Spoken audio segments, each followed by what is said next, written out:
ẹ̀yin èèyàn lé bàbá wa bínú. ẹ̀yin èèyàn lé wọ́n ní kábíyèsí bínú sí ọ̀rọ̀ èyí tí wọ́n gbọ́ wípé ó ń jáde nípa ọ̀rọ̀ Queen Naomi láti padà wá sí inú palace, wípé nítorí pé wọ́n ní pé kí wọ́n ṣe sùúrù lé lórí, wípé àwọn olórí yìí wọn ò dákẹ́ ogun, wọn ò dákẹ́ ìjà, wípé nítorí àwọn kíà nípa Queen Naomi, àwọn ò dẹ̀ fẹ́ kéèyàn kọ́kọ́ hurt wọn. Wọ́n ní kábíyèsí ní pé ìyàwó àwọn ní Queen Naomi, kò sí ẹni tó lè hurt Queen Naomi, wípé òrìṣà òkè ló fi Queen Naomi fún àwọn, wípé nǹkan tó bá wu anybody ló lè fi ẹnu wọn sọ.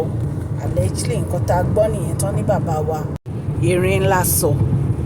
ẹ̀yin èèyàn lé, ẹ̀yin náà mọ gbogbo ogun àti ìjà èyí tí wọ́n ń jà nínú palace yẹn láti má jẹ́ kí Queen Naomi padà wá sí inú palace. Ogun yìí pọ̀ débi pé kábíyèsí gangan fúnra wọn wọ́n mọ̀ wípé spiritual battle ni battle yìí, torí ẹ̀ ní kábíyèsí fi pe ìyá onífá wípé kí ìyá onífá kan wá sí inú palace àwọn, tí ìyá onífá dẹ̀ wá láti ṣiṣẹ́ ribiribi èyí tí wọ́n ṣe.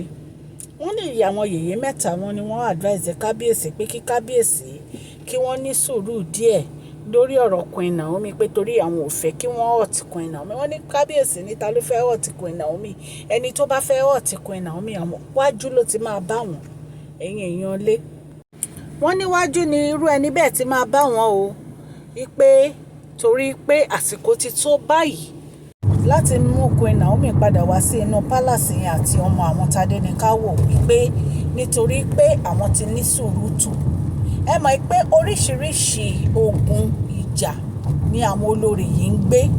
Recently la tún gbọ́ pé wọ́n gbé orí màálù wípé wọ́n wá rì mọ́ inú palace. Nǹkan tá a gbọ́ ni o, allegedly o.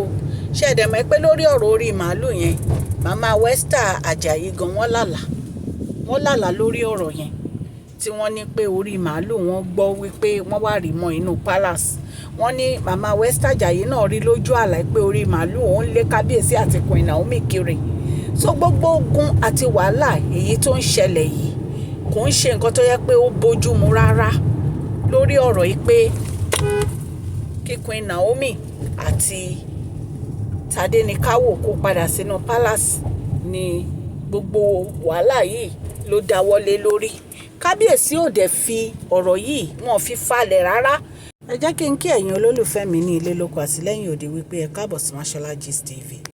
Adúpẹ́ atọ́pẹ́dá, Mashola Gist TV ń kí yín, Mashola Gist TV ń kí yín o. Ó ní ẹ ṣé o, lọ́wọ́ ọkùnrin, lọ́wọ́ obìnrin, lọ́wọ́ ọmọdé, lọ́wọ́ àgbà, lórí gbogbo bẹ́ẹ̀ ṣe ń comment, tẹ̀ ń like, tẹ̀ ń share. Adúpẹ́ ní ọwọ́ gbogbo yín. Mashola Gist TV ń kí yín. Ẹ̀yin olólùfẹ́ wa ẹ káàbọ̀ sí Mashola Gist TV. Ṣé àlàáfíà ni ẹwà gbogbo lè ń kọ́?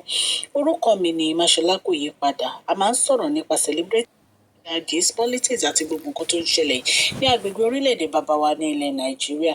A ń sọ̀rọ̀ nípa celebrity gist, royal gist, politics àti gbogbo nǹkan tó ń ṣẹlẹ̀ ní orílẹ̀-èdè wa. Ẹ̀yin èèyàn lè tẹ́ bá ti subscribe, ẹ tẹ notification bell kẹ́ ẹ subscribe so that a bá ti post any gist ẹ máa rí. A ń sọ Yorùbá lórí channel yìí nítorí pé a fẹ́ gbàgbé àṣà àti èdè wa. Ẹ̀yin èèyàn lè à ń ṣe advert lọ́lọ́kùn òjọ̀kan lórí channel yìí, ẹ kàn sí wa ní Mashola Gist TV. Ọlọ́run Elédùmarè á bá mi gọ́wọ́ yín sókè o. Ọlọ́run Elédùmarè á bá mi ran gbogbo yín lọ́wọ́ o. Òkè òkè ni ọlá yín á máa lọ o. Ọlá yín ò ní lọ ìsàlẹ̀ láíláí. ẹ̀yin èèyàn lé, bí a ṣe gbọ́ nìyẹn. Wọ́n ní bàbá wèrè ńlá, wọ́n ní kò sí nǹkan kan tó lè ya àwọn àti Queen Naomi. Queen Naomi ń padà bọ̀ wá sínú palace yẹn ní oṣù yìí, kò dẹ̀ sẹ́ni tó lè yẹ̀ ẹ́. Ipe nítorí pé àwọn ti ní sùúrù tó.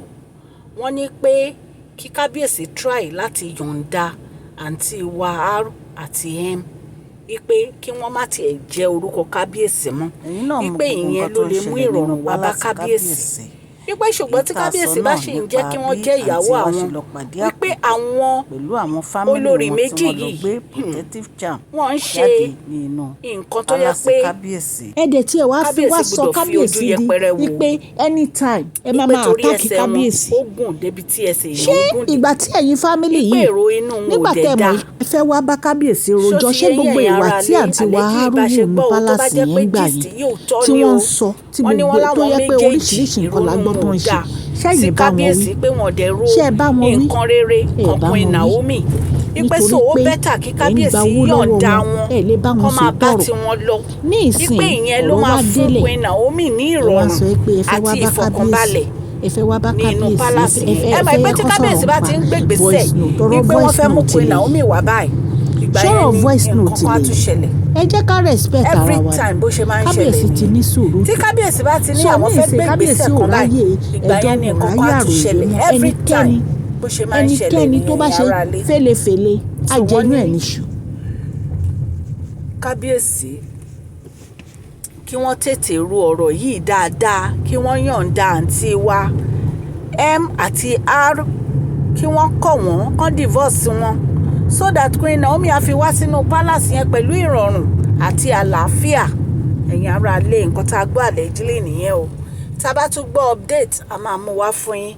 A dúpẹ́ lọ́wọ́ gbogbo etí tó ń gbọ́ wa o a dúpẹ́ lọ́wọ́ gbogbo support yín ní orí channel wa. Ọlọ́run Elédùmarè á bá mi gbọ́wọ́ yín sókè o òkè òkè ní ọlá yín á máa lọ. Ẹ má gbàgbé kẹ́ fún fídíò yìí ní thumbs up o. Please share this video, like and subscribe. God bless you.